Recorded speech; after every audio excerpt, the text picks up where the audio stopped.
Assalamualaikum warahmatullahi wabarakatuh. Balik lagi bersama saya Esti Koma. Di video kali ini saya bakalan share kepada kalian gimana sih menghadapi anak cerebral palsy. Sebelum kita lanjut, jangan lupa kalian like, komen, dan subscribe ya, supaya saya makin semangat bikin videonya. Buat mamams yang di rumah, gimana sih kalian memiliki anak cerebral palsy? Yang pertama ya sedih, tapi kita juga nggak bisa berlarut-larut. Kita sudah ikhtiar untuk terapi di rumah sakit, tapi gimana sih support sistem di keluarga kalian mendukung anak kita, jangan sampai anak kita yang didiagnosa CP ini dikurung di kamar sendirian. Itu jangan sampai ya teman-teman, karena anak kita yang mempunyai kekurangan itu harus diajak ngobrol, harus diajak berbicara agar mereka mengerti. Jadi yang diajarkan di rumah sakit itu tidak sia-sia. Dan bagaimana sih tantangan kita merawat anak CP di rumah? Kalau buat saya sendiri, yang paling pertama yang sangat sulit itu komunikasi bersama anak saya, karena untuk anak CP itu agak sulit ya untuk berkomunikasinya, apalagi kalau misalnya sudah kejang dan harus dirawat, itu berbicaranya suka agak lama lagi, agak lama. Jadi itu tantangan untuk komunikasinya, emang kita harus ekstra sabar, karena kita harus memahami anak kita maunya apa. Kadang-kadang anak kita rewel, kita tidak mengerti. Itu yang menjadi fokus utama itu, yaitu komunikasi gitu. Kadang-kadang untuk anak saya sendiri, untuk masalah makan, dia nggak ngomong nggak apa, dia bisa ngomong mamam tapi dia nggak mau mengucapkannya, padahal sudah dikasih tahu kalau mau makan bilang mamam, atau pegang perutnya lapar. Ini enggak. Jadi untuk anak saya sendiri itu, untuk masalah makannya itu gimana saya gitu.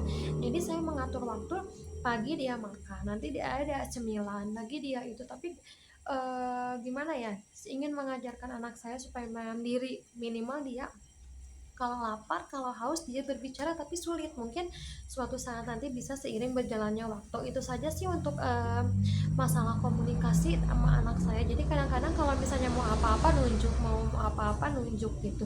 Tapi disarankan itu bicara, ayah bisa, pasti bisa, kamu bisa berbicara satu demi kata. Tapi kadang-kadang lupa lagi.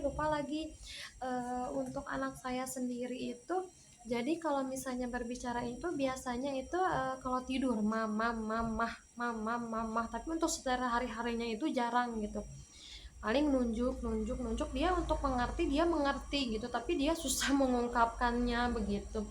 Nggak tahu kenapa ya, apa mam semua di rumah juga merasakan yang sama, susah berkomunikasi dengan anak, dan kita harus lebih memahami apa yang mereka mau gitu.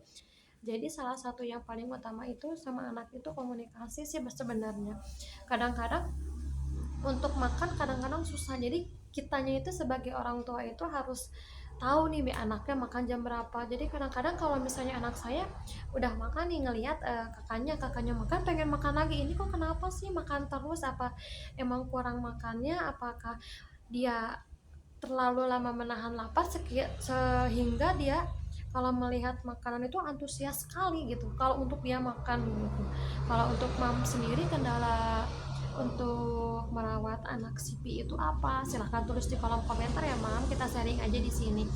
Karena nggak tahu karena bosan karena apa ya, tapi kalau misalnya anak saya udah ketemu banyak orang itu baru keluar kata-kata gitu. Kalau misalnya nggak mau, enggak gitu. Kadang-kadang jadi kita, dede udah makan, udah nggak mau ngomong gitu, padahal kita kan kunci utama itu adalah komunikasi gitu. Buat teman-teman semua, tetap sabar, semangat. Meskipun anak saya masih 2 tahun setengah, CP-nya tidak terlalu parah, tapi kita sama-sama berjuang buat anak-anak kita. Mudah-mudahan anak kita yang pertama itu bisa mandiri, itu saja. Bisa mandiri, bisa percaya diri dengan lingkungan. Dan yang pertama adalah support system keluarga. Gimana keluarga mendukung anak kita, jangan sampai anak kita ada omongan orang lain yang menjelekannya sehingga membuat anak kita menjadi minder, menjadi apa, itu pasti ada saja. Tapi gimana kita mendukung anak kita supaya anak kita itu percaya diri, anak kita bisa mandiri, itu kunci yang pertama.